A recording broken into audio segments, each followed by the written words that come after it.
Nem todas as lendas nascem do folclore. Nem todas as lendas nascem do folclore. Algumas são forjadas em silêncio, nos corredores frios de lugares esquecidos. Esta história começa em 1901, no coração de uma cidade do interior paulista, onde um internato feminino, isolado por grades e por Deus, escondia mais do que ensinava. O internato Santa Madalena das Chagas era um prédio de pedra cinzenta, de 2 andares, envolto por neblina nas manhãs e por orações à noite. Fundado por uma ordem de freiras franciscanas, o colégio abrigava filhas de famílias ricas, enviadas para serem preparadas para a vida cristã e o matrimônio. Mas atrás das paredes de cal úmida e crucifixos empoeirados, outras lições eram ensinadas: o silêncio, o medo e a obediência cega. Catarina de Lemos tinha 14 anos. Filha de um político influente, foi enviada ao internato depois que sua mãe descobriu cartas escondidas, cartas apaixonadas endereçadas a outra garota. Era 1901. Isso era imperdoável. Ela tinha cabelos dourados como o sol filtrado por vitrais, olhos azuis pálidos, quase cinzentos.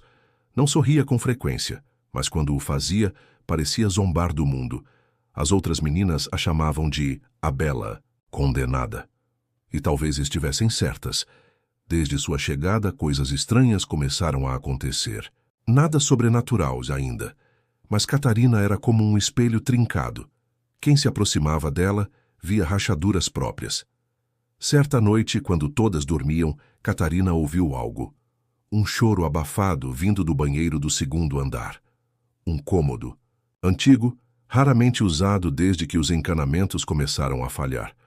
O banheiro era gélido, com espelhos altos manchados pelo tempo e um cheiro azedo de ferro. Na manhã seguinte, ela contou às colegas. Riram. Disseram que era a tubulação. Mas as freiras, elas não riram. Na sexta-feira, durante a aula de catecismo, Catarina discutiu com a madre superiora. Disseram que ela questionou a presença de Deus. Gritou, xingou, cuspiu no chão da capela. Isso foi o suficiente para selar seu destino.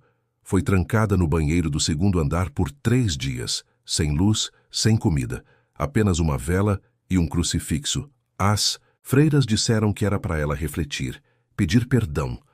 No primeiro dia ouviram risadas, no segundo ouviram preces murmuradas, no terceiro gritos, longos, cortantes, como se algo a tivesse possuído ou deixado, mas ninguém foi até lá. Quando finalmente abriram a porta, Catarina estava caída no chão frio, os olhos fixos no teto, como se enxergasse algo além. Os dedos estavam ensanguentados. Haviam arranhões nas paredes. No espelho havia uma rachadura em forma de estrela. E uma marca vermelha, como se alguém tivesse tentado sair dele.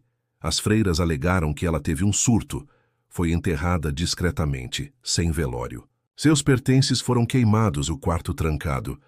O banheiro, lacrado com tábuas de madeira grossa e pregos tortos. Mas nem tudo pode ser enterrado. Nas semanas seguintes, as meninas começaram a falar sobre reflexos estranhos. Algumas juravam ter visto uma figura atrás de si no espelho. Outras diziam que sentiam uma respiração quente na nuca ao lavar o rosto. Uma menina fugiu. Outra foi encontrada desmaiada, com a testa encostada no espelho do banheiro do térreo. O colégio abafou tudo, transferiu freiras, demitiu funcionárias, e a história virou sussurro. Anos depois o internato foi fechado, mas a lenda se espalhou, carregada pelas ex-alunas, por professoras, por freiras aposentadas. A lenda virou brincadeira, depois ritual. Chame 3 vezes, acenda as velas. Olhe para o espelho. Dizem que, se feita corretamente, ela aparece, com olhos apagados, cabelos molhados e expressão vazia. Mas ninguém mais lembra de Catarina de Lemos.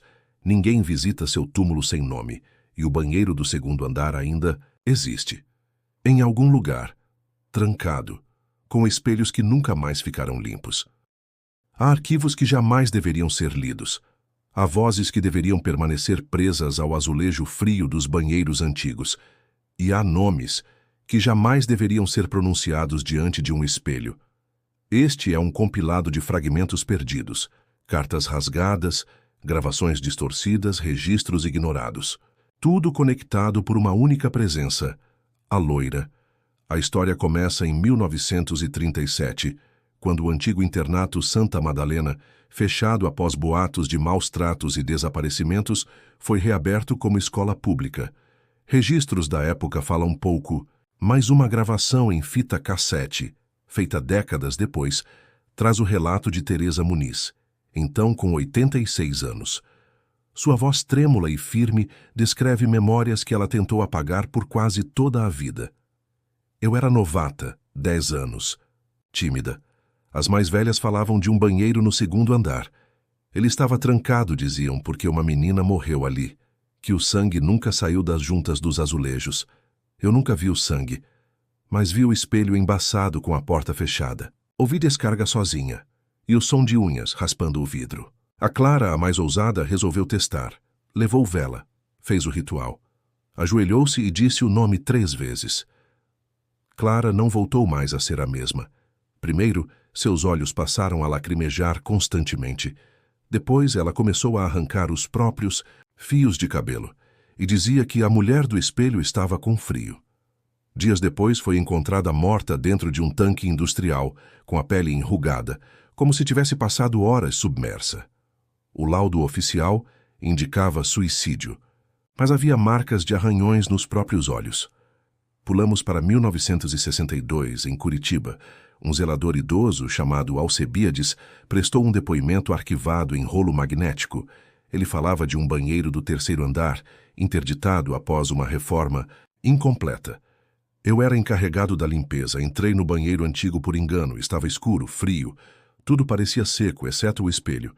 Ele escorria como se estivesse respirando. Olhei meu reflexo, mas não era eu. A mulher que me encarava tinha os meus olhos, mas sangrava pelo nariz. O cabelo era loiro, colado à pele do rosto. Ela chorava sem som. Quando tentei sair, a porta não abriu. Só consegui correr depois que ela encostou a mão do outro lado do espelho. Pediu demissão no mesmo dia. Nunca mais foi visto em nenhuma escola. 979, Recife. Uma carta incompleta foi encontrada entre os pertences de uma aluna desaparecida. A caligrafia deslizava nervosa. Ana quis desafiar a lenda. Achava engraçado. Disseram que o ritual era coisa de criança. Mas depois da 3ª vez que disse o nome, começou a falar sozinha. De noite ficava em frente ao espelho do banheiro da casa, dizendo que a mulher queria sair. Ela disse que via os olhos dela primeiro, depois os dentes. Tentamos quebrar o espelho, mas o reflexo dela não quebrou com o vidro. Mamãe achou Ana caída, com as unhas cravadas no pescoço e sussurrando. Ela me puxou, ela me puxou. Ana foi levada ao hospital e, no caminho, teve uma parada cardíaca. Morreu com os olhos fixos na janela, como se visse alguém do Ciuá, lado de fora. 995, Porto Alegre. Boletins escolares relatam um episódio de histeria coletiva no Colégio do Carmo. 4 alunas realizaram o ritual. Uma delas, Larissa, começou a gritar sem parar. Suas palavras foram registradas pela diretora. Ela está dentro, dentro do espelho. O sangue escorre. Ela me viu. Ela quer me levar no lugar dela. Larissa foi levada para internação psiquiátrica. Nos meses seguintes, destruiu todos os espelhos da casa e da escola, usando um crucifixo de prata que carregava no bolso. Antes de ser sedada pela equipe médica, disse uma última frase. Ela não precisa atravessar. Ela só precisa que a gente chame. 2008, interior do Rio de Janeiro. Um vídeo de celular de má qualidade circulou por fóruns ocultos da internet. Nele, 3 adolescentes desafiam a lenda dentro de uma escola rural abandonada. O vídeo capta parte do ritual, risos nervosos e depois o silêncio absoluto. A câmera cai no chão.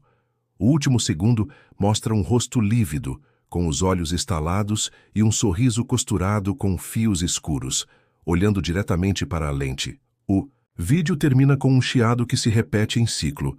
Ela está me vendo. Esses registros estão dispersos, ocultos em arquivos físicos, fitas antigas e sussurros em banheiros escolares. Mas todos eles têm algo em comum. Um espelho. Uma Garota loira. E um nome que nunca deveria ser dito em voz alta, muito menos 3 vezes seguidas. O relógio marcou meia-noite, quando Júlia, uma garota de 15 anos, estava sozinha no corredor da escola Colégio Estadual Helena P. da Costa, que já começava a envelhecer. As aulas haviam terminado há horas, mas o peso de um segredo incomodava. Seus colegas haviam sussurrado sobre o banheiro do 3º andar, dizendo que a loira estava lá. Eles falavam sobre a garota do espelho, sobre como ela tinha o poder de levá-los um por um caso fosse invocada.